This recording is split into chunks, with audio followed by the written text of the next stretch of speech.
샬롬! 우리가 어제 야곱의 이야기를 시작했습니다. 야곱, 센 사람 야곱. 그런데 그가 살면서 세졌다기보다 이렇게 센 사람들은 타고나는 경우가 많이 있어요. DNA죠. 자라온 환경이 그를 세게 만들었다고도 할 수 있지만 보통 센 사람들은 세게 타고납니다. 그게 그래서 그런 사람들도 예수를 믿을 수 있단 말이에요. 그런 사람들이 신앙을 가질 수 있어요. 그런데 그런 사람들의 신앙의 특징은 이게 자기 나라는 기초를 바꾸지 못합니다.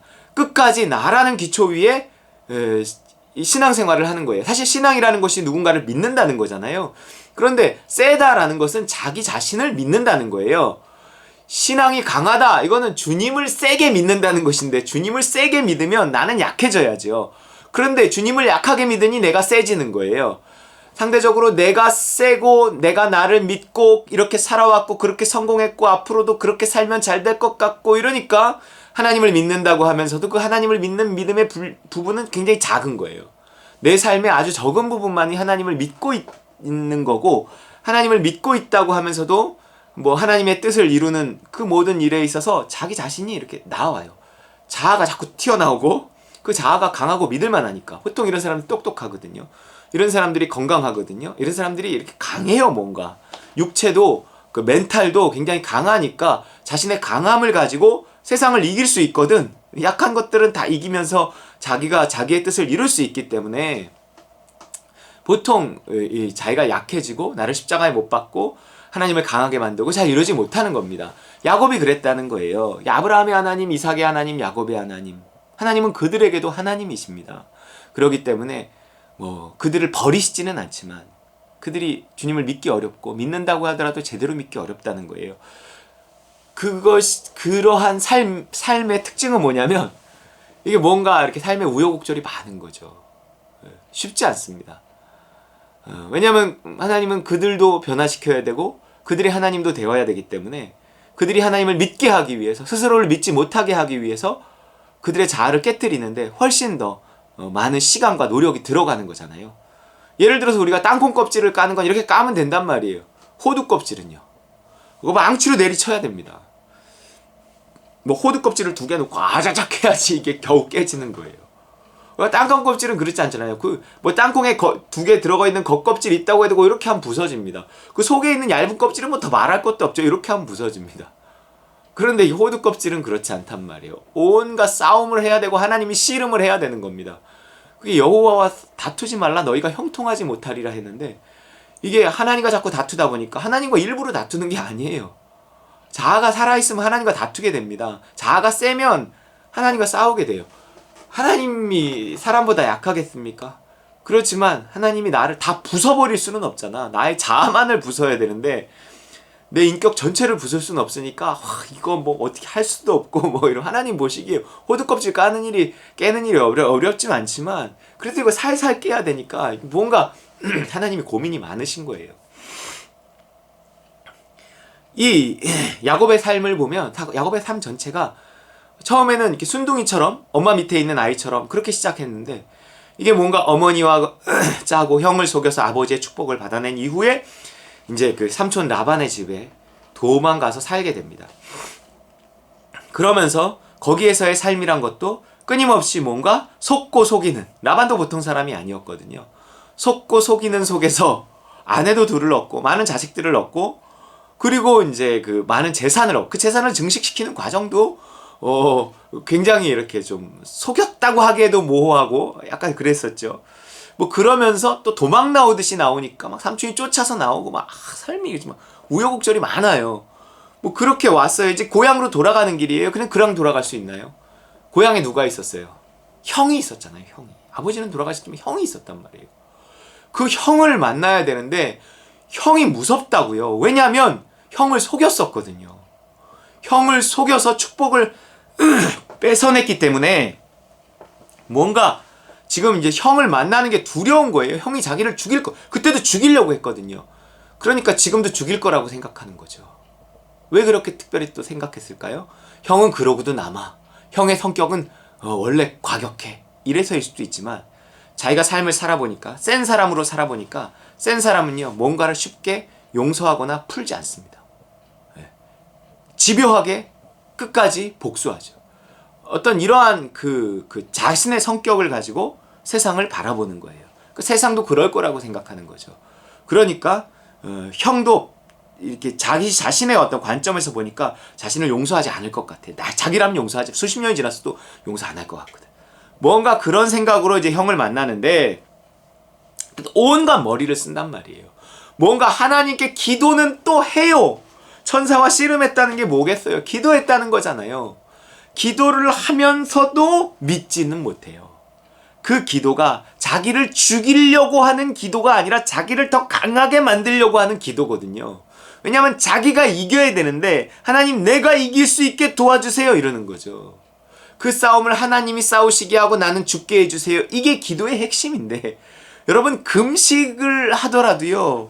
정말 내가 40일 금식 기도를 해도 그 금식 기도의 목적이 내 목표와 뜻을 이루려는 거, 무언가를 더 잘해보려는 거, 헛기도입니다. 헛기도. 여러분 금식한다는 게 죽는다는 거예요. 내가 금식을 하면 할수록 정말 내 목표도 내가 생각했던 거 많은데 다 그냥 소용이 없어. 지금 먹을 거 그거밖에 생각이 안 나. 그러니까 아무 생각이 없이 다 욕심이 내려놔지고 뭐 이러면서 자아가 죽고 이게 금식이죠. 근데 금식하는 내내 자아가 죽지 않고 자기의 강한 의지와 체력과 쌓아놓은 그 지방, 뱃살 있잖아요. 그거를 태워가면서 어떻게든 금식을 해내서 자기 소원을 성취하면 그 사람의 금식은 헛것이란 말이에요. 여러분 금식은 그런 이유로 하는 것이 아닙니다. 죽으려고 하는 거예요. 나의 모든 뜻과 생각과 욕심을 다 내려놓으려고 하는 거예요. 여러분 에서를 만나는데 어떻게 머리를 쓰는지 창세기 32장에 보면 이 선물을 골라요. 형을 위해 자기 재산에서 형을 위한 선물을 골라. 그래갖고 그 선물을 종들과 함께 세 때로 나눠서 먼저 보내. 한 때가 형을 만나고 두 때가 형을 만나고 세 번째 때가 형을 만나고. 그러면서 형 이게 뭐야? 형 당신의 동생 야곱이 준 선물입니다. 이것도 뭐야? 당신의 동생 야곱이 준 선물입니다. 이거 뭐야? 당신의 동생 야곱이 준 선물입니다. 이렇게 하는 거예요. 이러면서 야복강을 건너지 못하고 그 먼저 선물을 보내는 거죠. 죽지 못하고 계속 살아있는 거예요. 그러면서 자기가 머리를 쓰고 걱정을 하고 죽지 않으니까 두려움이 사라지지 않죠. 하나님께서 나로 돌아가게 하실 때 하나님의 뜻이 있는 것이다. 하라 하시니가 할 수 있게 하신다. 하나님께서 마음을 돌려놓으셨을 것이고 하나님께서 나에게 믿음을 주셔서 가는 길이기 때문에 나는 죽어도 주의 뜻이고 살아도 주의 뜻이니 난 모든 것을 맡기고 순종하며 가겠다. 그러고 그냥 가면 되는데 뭐가 이렇게 잔치가 많아. 뭐가 이렇게 서론이 길고 뭐가 이렇게 여러분 머리 쓰면서 사는 사람들은 복잡합니다. 삶이 복잡해. 그냥 단순하게 가면 되고 단순하게 또 안 가면 되고 이러는데 생각이 많아요. 생각이 많다 보니까 복잡해집니다. 삶이. 스트레스도 많이 받고요. 돈도 많이 들잖아요. 머리를 써서 막 벌고 머리를 썼기 때문에 또 다 잃고 막 이래요. 그리고 나서도 마음이 편하지 않아 야복강가에서 천사와 씨름하는 거예요. 그것이 뭐냐면 하나님이 보여주시는 거죠. 이야 너가 어떤 놈인지 봐라. 천사와 씨름한다는 건 하나님과 씨름하는데 어떻게 하나님과 씨름해서 이길 수 있겠어요. 그런데요 그 천사와 씨름해서 이겨버립니다. 얼마나 자아가 강한 사람인지 얼마나 센 사람인지 하나님을 이깁니다. 그러니까 천사가 뭐라 그래. 천사가 환도뼈를 부러뜨리는데도 허벅지 뼈를 부러뜨리는데도 지지 않고요. 쩔뚝거리면서도 지지 않아요. 끝까지 붙들고 나 축복해내세요. 나 축복해주세요. 축복했다고 나와요. 그가 한 축복이 뭔지는 모르겠지만 악착같이 뭐가 축복이에요? 자기가 죽는 게 축복인데 어떻게 이렇게 악착같이 살아남는 게 축복일 수 있겠습니까?